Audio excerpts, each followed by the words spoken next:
আসসালামু আলাইকুম। আমি উম্মে নীলু, মাই কুকিং হাউসে সবাইকে স্বাগতম।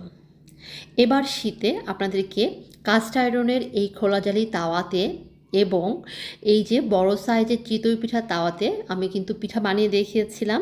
আর আপনারা খুবই পছন্দ করেছিলেন। ইয়ালো কিচেন থেকে আপনারা এই তাওয়াগুলো নিয়েছেন এবং আমাকে ফিডব্যাকও জানিয়েছেন যে এই তাওয়াগুলোর মান বেশ ভালো। তো এবার রমজান উপলক্ষে কাস্ট আয়রনের এই খোলাজালি তাওয়া নিয়ে আপনাদেরকে বেশ কিছু কথা বলবো। বিশেষ করে যে এই খোলাজালি তাওয়াতে অল্প তেলে অল্প গ্যাস খরচে, অর্থাৎ এই তাওয়াতে যেহেতু হিট কনজিউম করে বেশি, তাই অল্প হিটে অল্প গ্যাস খরচে আপনারা কিন্তু এভাবে বেগুনি বলেন, পেঁয়াজু বলেন, আলু চপ বলেন, কাবাব বলেন, ডিম চপ বলেন, সব কিছুই কিন্তু ভেজে নিতে পারবেন। এমনকি আপনারা এইভাবে ছোলাও ভেজে নিতে পারবেন। এক কথায় বলতে পারেন এই তাওয়াটা অল পারপাস তাওয়া। কেন বলছি জানেন? এই তাওয়াতে আপনারা কিন্তু চাইলে অন্য যে কোনো সময়, যারা আমার মতো এইরকম মোটা করে সকালে ডিম ভাজিটা পছন্দ করেন, তারা কিন্তু ডিম ভাজি ভেজে নিতে পারবেন এবং খুবই উপভোগ করবেন। আমার বাসায় তো এটা খুবই চলে। শুধু ডিম ভাজি না, এই তাওয়াতে বাচ্চাদের টিফিনের জন্য যেসব আইটেমগুলো আমরা অল্প তেলে সসে করে নেই, যেমন এই যে সসেস বলেন বা ভেজিটেবল বলেন, আরও অন্যান্য যে আইটেমগুলো আছে সেগুলোও কিন্তু আপনি ভেজে নিতে পারবেন। আবার যেসব মা বোনেরা মাছ ভাজতে গিয়ে দেখা যায় তাওয়ায় লেগে যায়, মাছগুলো আটকে যায়, মাছ ভাজতে সমস্যায় পড়তে হয়, তারা কিন্তু এই তাওয়াটা তেল তেল অল্প দিয়ে মাছ ভাজিও কিন্তু অনায়াসে ভেজে ফেলতে পারবেন। কেননা এই তাওয়াটা কিন্তু ননস্টিকের মতো হয়ে যায় একটা সময়ে। আপনি যখন ভাজাভুজি করতে থাকবেন দেখবেন যে একদম ননস্টিক প্যানের মতো হয়ে গেছে। আর কাস্ট আয়রন তাওয়া তো আমরা সবাই জানি স্বাস্থ্যসম্মত, তাই অনায়াসে আপনি আপনার আজীবন ব্যবহার করতে পারবেন। এই এক তাওয়াতেই আপনার চলে যাবে।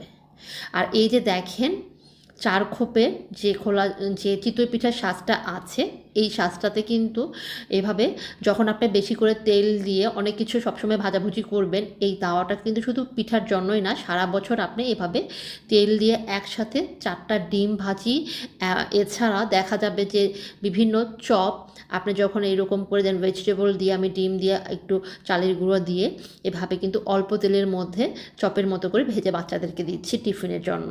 তো এইরকম আপনি বুদ্ধি করে বিভিন্ন আইটেম কিন্তু এভাবে শেপ দিয়ে দিয়ে ভাজতে পারবেন, যেটা খুবই আকর্ষণীয় হবে দেখতে এবং বাচ্চারাও খুব পছন্দ করবে।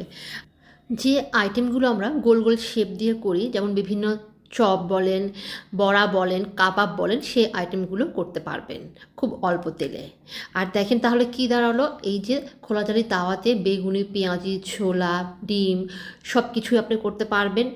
শুধু আপনাকে একটু সাবধানে উল্টে পাল্টে দিতে হবে যেন তেলটা আপনার গায়ে ছিটকে না আসে। প্রথম প্রথম একটু অসুবিধা লাগবে, যখন আপনি এই তাওয়াতে ইউজ টু হয়ে যাবেন তখন এই তাওয়াটা আপনার কাছে খুবই প্রিয় হবে।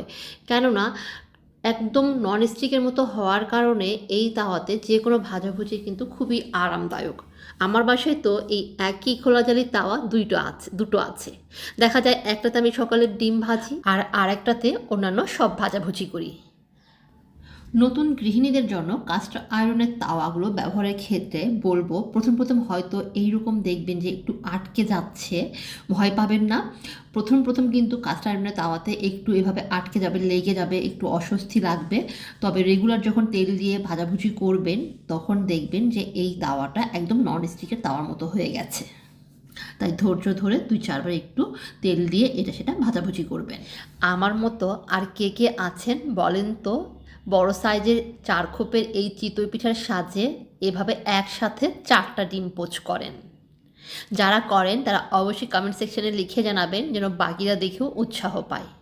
আমার কাছে তো বেশ সুবিধার মনে হয়, কেননা অল্প গ্যাস খরচে অল্প তেলে একসাথে অল্প সময়ে 4টা ডিম পোচ হয়ে যায়।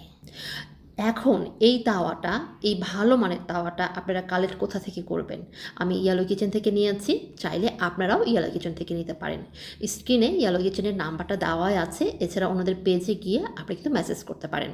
আমি আবারও বলবো, এর আগের ভিডিওতেও বলেছি, আমি কিন্তু এই তাওয়াগুলো সেল করছি না, আমি ইয়ালো কিচেন থেকে নিয়েছি।